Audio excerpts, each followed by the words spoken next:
Welcome back, everyone. Ready for another deep dive? This time we're tackling the world of cybercrime and data damage. Got a whole stack of legal documents and real-world examples to dig into. It's a fascinating area, really, especially these days when so much of our lives are digital, right? Absolutely. And I think a lot of people are curious about what actually constitutes data damage, legally speaking. I mean, what are the laws that protect us? Yeah, for sure. And it might surprise you to learn that the very first computer virus, it wasn't even created with the intention to cause harm. Really? Huh, I never knew that. So how did we get from those early harmless viruses to the kind of cyber threats we see today? Well, our understanding of damage has definitely evolved as technology's changed. What we value, how we protect it, especially in the digital realm, it's a constantly moving target. To get started, let's zoom out for a second and look at the bigger picture. Globally, there was this big push to create a unified front against cybercrime, which led to the 2001 Council of Europe's Convention on Cybercrime. You might have heard of it as the Budapest Convention. Ah, yes, the Budapest Convention. It was a landmark agreement.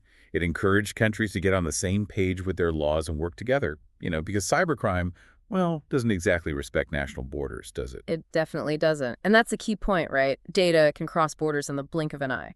So what about Argentina? Did they sign the Budapest Convention? They haven't actually signed the convention, but you definitely see its influence in Argentina's approach to cybercrime legislation.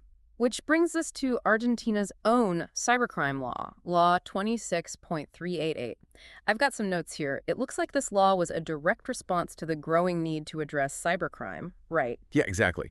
And it was a big deal because it really broadened how Argentina's penal code defined property damage.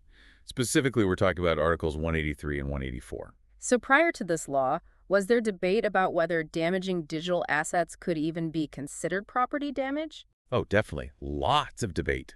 See, the traditional definition of property damage focused on physical objects, tangible things. So there was this legal gray area when it came to digital assets like data, documents, software, those kind of things. I see. So Law 26.388 clarified that under Argentinian law, damage in the digital world is just as real as damage in the physical world. Precisely. Now, I'm sure you're familiar with the term virus when we talk about malicious code. But it's important to remember, a virus is really just one type of malware. Right, so we're talking about a broader category here. What other kinds of threats fall under the umbrella of malware? Well, you've got your viruses, worms, trojans, spyware, ransomware. They all have that same malicious intent, to disrupt, steal, damage. So when we talk about data damage, are we talking about all of these different types of malware? In a way, yes, because they can all be used to cause data damage. Each one operates a little differently, though, of course. Right, so let's break it down. What's the difference between, say, a virus and a worm? Think of a virus like a parasite. It attaches itself to a program, to a file, and then it spreads when that file is executed. Like a cold, you pass it along. A worm, on the other hand, it's more independent. It can self-replicate, make copies of itself, and then spread through networks. So they're both spreading, but in different ways. And what about those worms? What kind of damage can they actually cause? Well, by replicating themselves over and over, they can really bog down a system, use up all its resources, make it super slow, even cause it to crash. They're also often used to create these botnets. Botnets, that sounds ominous. What are those exactly? Imagine a whole network of infected computers, all controlled remotely by the attacker. They can be used for all sorts of nasty things, from sending out spam to launching massive denial of service attacks. Got it. So viruses and worms, they're all about spreading and disruption. What about these Trojans we hear so much about? Trojans are sneaky. They pretend to be something harmless, like a game or a useful program. But once you download and install them, bam, they unleash their true nature. They can steal your passwords, delete your files, even give the attacker remote control of your computer. So it's all about deception, tricking you into letting them in. Yeah. And then we have spyware. Is that as creepy as it sounds? Pretty much. Spyware is all about stealth. It's designed to run in the background, collecting your personal information without your knowledge or consent. Everything you type, everything you do online, it can be tracked and transmitted back to the attacker. Ugh, that's unsettling. What do they even do with all that information? Often it's used for identity theft. Imagine someone having access to your bank accounts, your credit card numbers, all your sensitive information. That's a nightmare scenario. And finally, there's ransomware. It seems like we're hearing more and more about ransomware attacks these days. What makes them so dangerous? Ransomware is basically digital kidnapping. It encrypts your files, locks you out of your computer, and then demands you pay a ransom to get access back. So it's not just about stealing data, it's about holding it hostage. Wow, so we've got this whole spectrum of malware, all capable of causing data damage. How does Argentina's law 26.388 actually address these threats? Well, it criminalizes any action that disrupts the integrity or functionality of digital assets.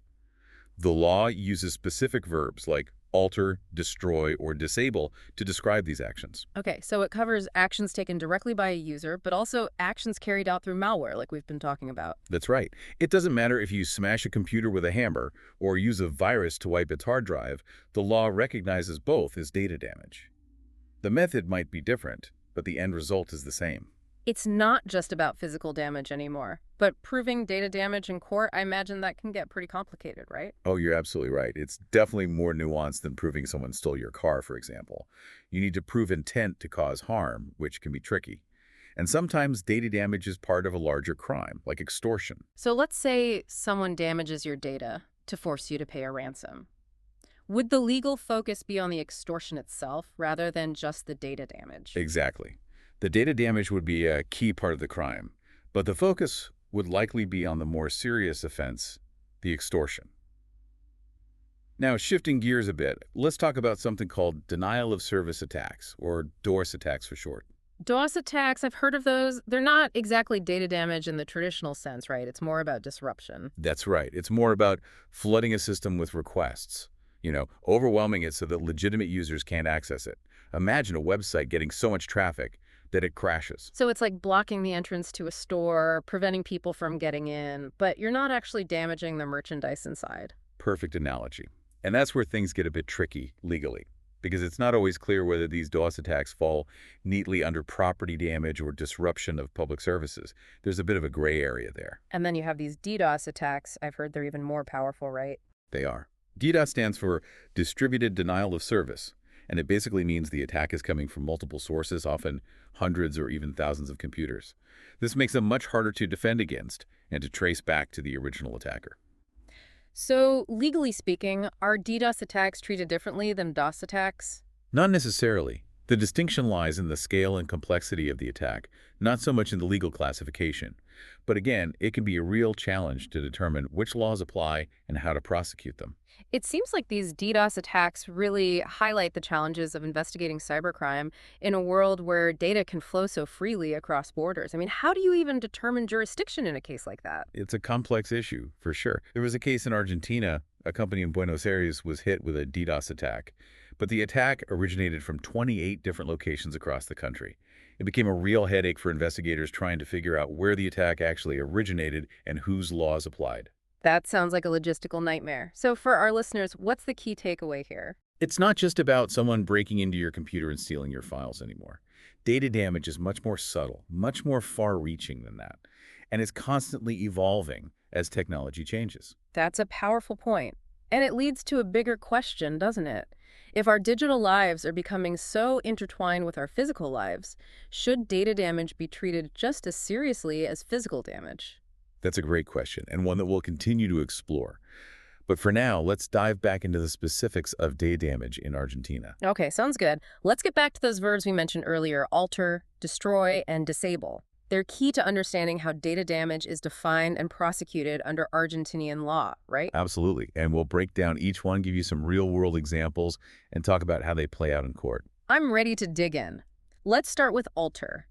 What does that actually mean in the context of data damage? We'll get to that right after a quick break. Welcome back to our deep dive on cybercrime. Last time, we talked about how Argentina's cybercrime law defines data damage. We even touched on those key verbs, remember, alter, destroy, and disable. Right, those verbs are crucial to understanding how these crimes play out, legally speaking. But let's get out of the abstract for a minute. Can you give us some real-world examples of, say, alter? How does that translate into an actual court case? Sure. One common example is, well, think about a company's financial records. Someone might manipulate those records to hide embezzlement or fraud. The data itself isn't completely gone, but it's been compromised. And that can lead to, well, huge financial losses. So even subtle changes can have major consequences, like I'm thinking of a case, I read about it in one of those legal journals. A disgruntled employee in Argentina, they altered data in the company's inventory system. Ah, yeah, I think I remember that one. Made it look like thousands of items had vanished. Talk about chaos. It disrupted their operations, tarnished their reputation. Definitely. A real mess. So moving on to destroy. We talked about how deletion doesn't always mean data is gone forever. Yeah. Are we talking about physically destroying hardware in these cases? Or is it more about making data irretrievable? Good question. Because, yeah, sometimes you hear about companies physically destroying hard drives to cover their tracks. Right, right. But in most cases, destroy, in the context of data damage, it means making that data inaccessible. Unrecoverable, sure, you can delete a file, but there are, sophisticated tools out there that can bring that data back. Destruction means going further, overwriting the data multiple times, using special software to wipe it clean, make it virtually impossible to retrieve. It's like shredding a document instead of just tossing it in the recycling bin. Exactly. And speaking of shredding documents, there was this interesting case in Argentina. A company accused its competitor of, well, stealing their trade secrets, industrial espionage, that kind of thing. Oh, wow. High stakes. Right. So investigators, they seized the competitor's computers, hoping to find the stolen data. But guess what? They wiped everything. Yeah. Completely clean. All the relevant files were gone. Securely wiped. Made it impossible to prove the theft. That's like a real-life digital whodunit.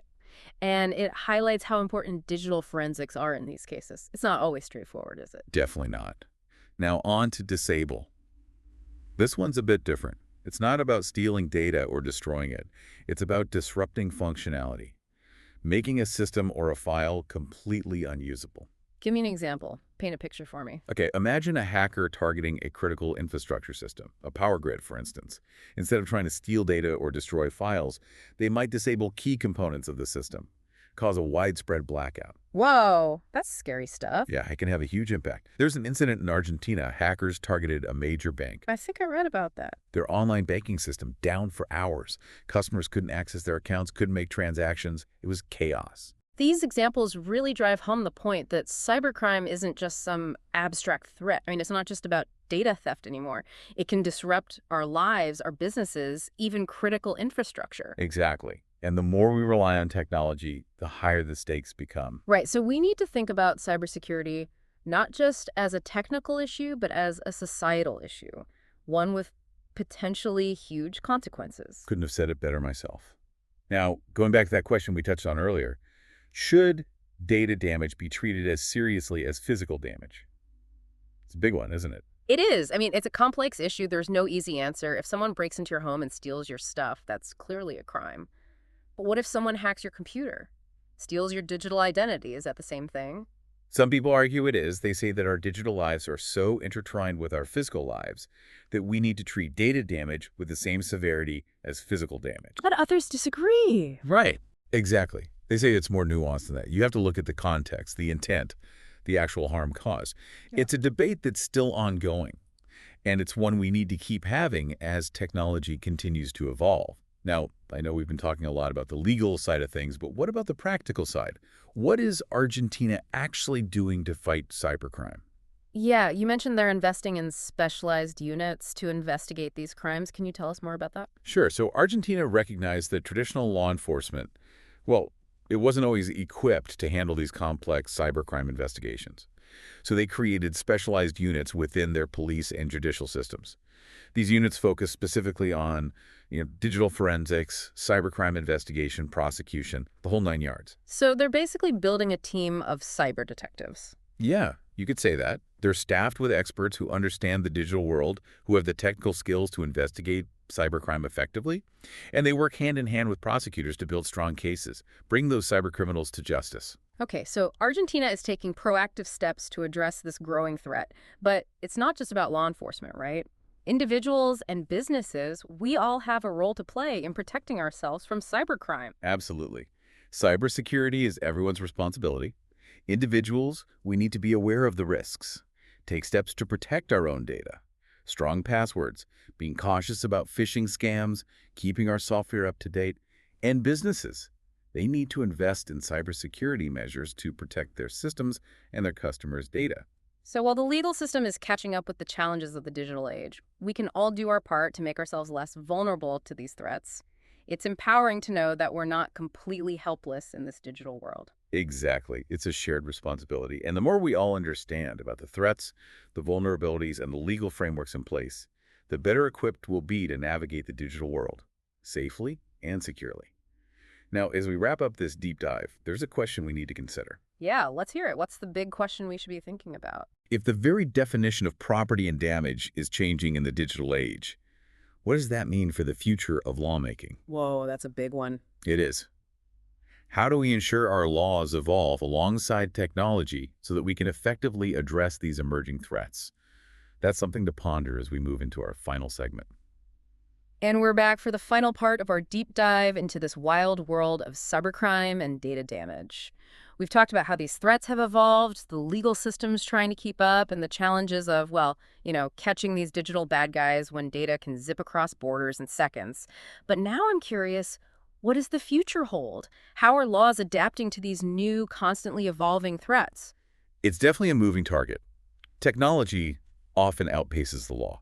I mean, think about it. The internet, with all its complexities, it's relatively new, right? Our legal systems are still trying to catch up. So how do we bridge that gap? How do we make sure our laws can keep pace with technology, especially when it comes to something as fast-moving as cybercrime? Well, it's going to take a proactive approach, that's for sure. We need lawmakers who are tech-savvy, people who get the digital world, who can see the challenges coming down the road. It's not enough to just react after the fact. We need to anticipate what's next. Exactly. And it's not just about having tech-savvy lawmakers. It's also about bringing different experts to the table. Legal scholars, computer scientists, ethicists. We need to work together to create laws that are effective and ethically sound. Because technology has a huge impact on society, and our laws need to reflect that. It's like building a bridge between the world of bits and the world of laws. We can't just treat them as separate things. They're intertwined. Right. And as we craft these laws for the digital age, we've got to be careful. We want to be protected from cyber threats, but we also don't want to sacrifice our individual rights in the process. Like surveillance technologies, they can be useful tools for fighting cybercrime, but they also raise some serious privacy concerns. It's a tough balance, for sure. Security versus freedom. It's a conversation we need to keep having. Now, to get back to your question about the future of lawmaking, one of the biggest challenges is simply defining cybercrime itself. I mean, technology changes so fast, what's considered a crime today might not even exist tomorrow. That makes sense. It's like trying to hit a moving target. Exactly. So lawmakers need to create laws that are flexible enough to adapt to these constantly shifting threats. And then there's the issue of jurisdiction. The internet doesn't care about borders. So a crime might originate in one country but target a victim in another country. Whose laws apply then? It's a jurisdictional nightmare, like that case we discussed earlier. The DDoS attack on the company in Buenos Aires, originating from all over the country. Precisely. It makes investigations and prosecutions so much more complicated. And then you have the challenge of evidence. Digital evidence can be tampered with, deleted. It's often hidden. It takes special forensic techniques to even find it and analyze it. It's a whole other level of complexity. So we're talking about a whole new set of skills needed to fight cybercrime. It's not just about understanding the law. It's about understanding technology, too. Absolutely. And then there's international cooperation. Because cybercrime often involves people from different countries, we need countries to work together, share information, coordinate investigations, extradite suspects. It sounds like we need a global effort to tackle cybercrime effectively, just like the Budapest Convention was aiming for. But even with international cooperation, the law always seems to be playing catch-up. So what can we do as individuals to protect ourselves? We can't just sit back and wait for the laws to catch up, right? Right. We can be proactive.